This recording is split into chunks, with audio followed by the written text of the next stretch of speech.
देखो, देश के बाहर जाना, वहाँ घूमना बड़ी बात नहीं है। बड़ी बात तब है जब सरकार के पैसों से देश के बाहर जा रहे हो, सरकार को रिप्रेजेंट करने के लिए देश के बाहर जा रहे हो, वो बहुत ही बड़ी बात होती है। कसम बता रहा हूँ, छाती 64 से 164 हो जाएगी, इतना प्राउड फील होता है। तो जय हिंद दोस्तों, एक और नए वीडियो में आप सभी का स्वागत है। तो आज हम लोग बात करने वाले हैं कि ASO इन MEA कैसे बने, how to become ASO in MEA।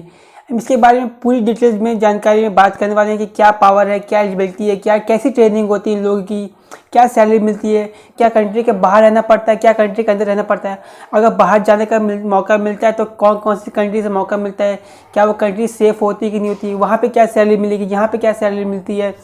मतलब हर एक क्राइटेरिया के बारे में इस वीडियो में बात करेंगे, पूरा डिटेल में बात करेंगे कि ASO इन MEA क्या होता क्या है। तो सबसे पहले बात करते हैं ASO क्या होता है। ASO का मतलब होता है असिस्टेंट सेक्शन ऑफिसर और MEA का मतलब होता है मिनिस्ट्री ऑफ एक्सटर्नल अफेयर्स। तो ASO की पोस्ट को हम इन सारे पॉइंट्स के थ्रू डिस्कस करेंगे। Exam, power, eligibility, work profile, training और सैलरी। टॉपिक शुरू करने से पहले आप लोग ये तीनों ये देखिए, कुछ समझ में आया? बहुत लोगों ने इन ब्लू कलर के पासपोर्ट को ही देखा होगा अपनी लाइफ में। तो ये होता क्या है, ये ब्लू कलर का पासपोर्ट उन सभी नॉर्मल लोगों को मिलता है, नॉर्मल इंडिविजुअल लोगों को मिलता है जो अब्रॉड में ट्रैवल करता है वेकेशंस के लिए या कोई बिजनेस पर्पस के लिए। और ये वाइट पासपोर्ट उन लोगों को दिया जाता है जो हमारे देश भारत को रिप्रेजेंट करने के लिए देश के बाहर जाते हैं, उन लोगों को ये वाइट पासपोर्ट दिया जाता है, वो स्पोर्ट्स में हो या किसी बिजनेस ट्रिप में हो सरकार की तरफ से। और ये मरून पासपोर्ट डिप्लोमेट्स को दिया जाता है जो अपने देश को रिप्रेजेंट करते हैं किसी और कंट्री में जाकर, या वो बायलैटरल मीटिंग्स हो गए, या कोई मिलिट्री एक्सरसाइज हो गई, या कोई समझौता हो गया। अब बात करते हैं कि कौन कौन से एग्ज़ाम के थ्रू, कौन कौन से एग्ज़ाम निकालने के बाद आप इस पोस्ट को, इस जगह पे पहुंच सकते हैं। तो यहाँ पहुंचने के लिए, यहाँ पे जॉब करने के लिए आपको 2 एग्ज़ाम निकालने पड़ते हैं। एक है SSC CGL और दूसरा है UPSC। SSC CGL के थ्रू मिलने वाली जॉब को आप ASO में आपको जॉब मिलेगी, और UPSC के थ्रू आपको IFS कैडर में जो आपको जॉब मिलेगी।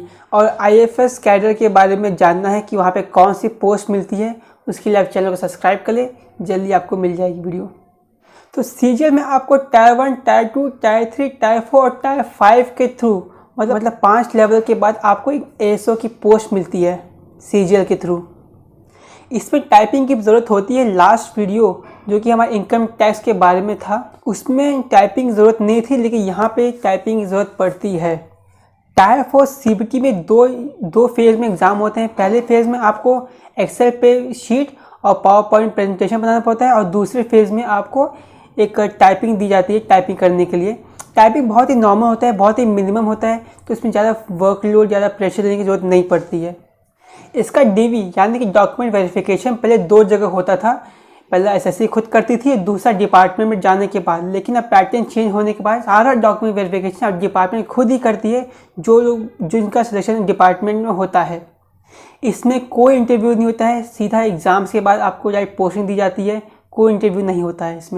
इसमें कोई फिजिकल टेस्ट की भी रिक्वायरमेंट नहीं होती, ना साइकिल चलाना है, ना दौड़ना है, ना भागना है, ना कहीं कुछ करना है। इसलिए लड़कियां इस पोस्ट को ज़्यादा प्रीफर करती हैं। अब बात करते हैं कि इसमें पावर कितना है। तो भाई साहब, इसमें असीम बेहिसाब पावर मिलता है आप लोग को। अगर वर्क प्रोफाइल की बात की जाए तो आप इसमें एक असिस्टेंट होते हैं IFS ऑफिसर के, मतलब आप एक IFS ऑफिसर को असिस्ट करते हैं अपने इस वर्क प्रोफाइल में। IFS ऑफिसर सीधा UPSC के थ्रू आता है, UPSC कैडर में वो लाई करता है IFS ऑफिसर। इंटरनेशनल कोऑर्डिनेशन भी इनके वर्क प्रोफाइल में आता है। मतलब 2 या 2 से अधिक कंट्री जब एक साथ मिलती है किसी मीटिंग के लिए, तो वहाँ के सारे पेपर वर्क, अगर कोई दूसरी कंट्री में लैंग्वेज अलग होता है तो वहाँ का ट्रांसलेशन, सारा काम इनके वर्क प्रोफाइल में ही आता है। और NRI का भी सारा डिटेल्स इन्हीं के पास होता है। NRI क्या होता है आप सबको पता है। अब बात करते हैं एलिजिबिलिटी के बारे में कि क्या एलिजिबिलिटी चाहिए होता है ASO बनने के लिए। तो SSC आपसे ज़्यादा कुछ नहीं मांगती, बस इतना बोलती है कि आप एक ग्रेजुएट होने चाहिए, फिर आपने BTech की कर रखा हो या कोई सिंपल ऑनर्स कर रखा हो किसी भी स्ट्रीम से। एज आपकी 30 ईयर्स तक होनी चाहिए, और रिलैक्सेशन भी मिलता है अकॉर्डिंग टू योर कास्ट। इस पोस्ट की एक और ख़ास बात है कि जो लोग कलर ब्लाइंड है, मतलब जो लोग कलर में पहचान नहीं कर पाते हैं, वो लोग इस पोस्ट के लिए अप्लाई कर सकते हैं। अब बात करते हैं ट्रेनिंग की। इनको ट्रेनिंग कहाँ दी जाती है। तो आपने सुना होगा JNU जो दिल्ली में है, इनकी सारी ट्रेनिंग JNU के कैंपस में होती है। और JNU बहुत ही ज़्यादा फेमस रहता है अपने प्रोजेक्ट्स के लिए। आप तो जान ही रहोगे JNU जो बहुत ज़्यादा न्यूज़ में रहता है आए दिन। और लबासना की ट्रेनिंग के बाद IFS कैडर में जो लोग होते हैं उनकी ट्रेनिंग भी यही होती है। इसके अलावा MEA की ट्रेनिंग भी यहाँ होती है। और इसके अलावा जो लोग LGC में सेलेक्ट होते हैं CHSL के थ्रू, उनकी ट्रेनिंग भी यहीं होती है। और इनकी ट्रेनिंग 30 दिन की होती है। 30 दिन की ट्रेनिंग में इनको सारी जानकारी, सारी ट्रेनिंग दी जाती है इसी कैंपस के अंदर, मतलब लेकिन 30 डेज़ के अंदर सारी ट्रेनिंग ख़त्म जाती है। और इसमें सबसे फास्ट पोस्टिंग दी जाती है, मतलब आपको एग्ज़ाम क्रैक करने के बाद ऑलमोस्ट 30 डेज़ के बाद आपको एक नोटिस मिल जाती है कि आपको यहाँ आना है, GNU में आ जाइए भाई साहब, आपकी ट्रेनिंग शुरू होने वाली है इस डेट से। 30 दिन का एक टाइम पीरियड आपको मिल जाता है, उसके बाद आपकी पोस्टिंग तुरंत लग जाती है। मतलब कोई एक्साइज इंस्पेक्टर में सिलेक्ट होता है, उसको ज्वाइनिंग करते करते अपनी पोस्टिंग मिलती, मतलब 1 साल का टाइम लग सकता है, लेकिन इसमें आपको विदिन 2-3 मंथ्स आपको पोस्टिंग मिल जाती है। ट्रेनिंग में आपको सारी जानकारी दी जाती है कि कैसे क्या करना होता है। ये रहा सारा लिस्ट जो आप देख सकते हैं। पासपोर्ट के बारे में सिखाया जाता है, थोड़ा प्रोटोकॉल्स के बारे में सिखाया जाता है, और एडमिनिस्ट्रेशन के बारे में भी सिखाया जाता है इसके बारे में। बाकी आप यहाँ पढ़ सकते हैं, डिटेल में भी आपको अगर चाहे तो नेट पे मिल जाएगा। इसमें आपकी पहली पोस्टिंग जो इंडिया के अंदर ही होती है, लेकिन उसके बाद आपको मौका मिलता है कि आप बाहर जाके भी अपने कंट्री को रिप्रेजेंट कर सकते हैं। बाहर के एम्बेसीज में जाके आपको काम मिलता है, लेकिन कुछ साल तक आपको इंडिया में ही काम करना पड़ता है। टोटल 60 कंट्री होती है जहाँ पे इंडिया की एम्बेसीज है आज के डेट में, लेकिन आपके पहले फॉरेन पोस्टिंग में आपको 30 कंट्रीज़ का लिस्ट दिया जाता है। इन्हीं में से आपको एक सेलेक्ट करना पड़ता है, उसके बाद आपको सरकार अपनी तरफ से अलॉट करती है कंट्रीज़ के लिए।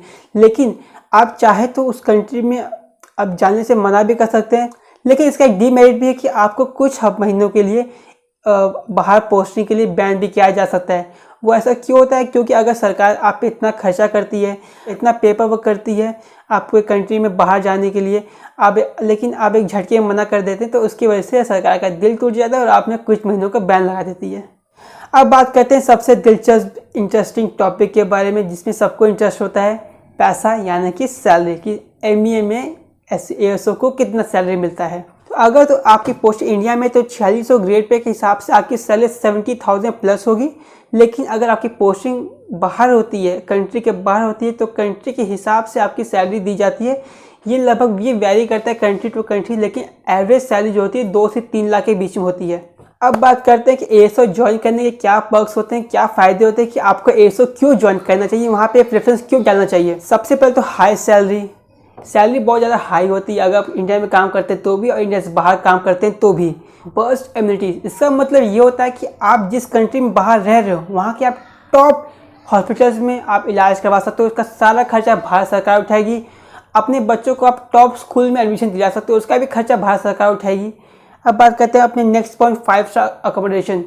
मान लीजिए आपने किसी बाहर कंट्री में गए, वहाँ पे आपकी पोस्टिंग हुई है, लेकिन अभी तक आपको कोई गवर्नमेंट की तरफ से कोई रूम या फिर कोई घर नहीं मिला है, तो तब तक आप एक 5 स्टार होटल में स्टे करते हैं और वहाँ का सारा खर्चा सरकार के जेब से जाता है।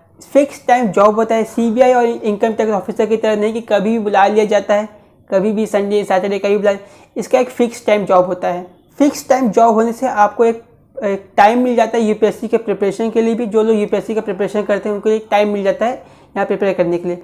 और सबसे बड़ी बात, वाइट पासपोर्ट मिलता है, जो कि एक अपने आप में बहुत पावरफुल होता है। इसके बारे में वाइट पासपोर्ट क्या है, मतलब मैंने पहले ही बता दिया है।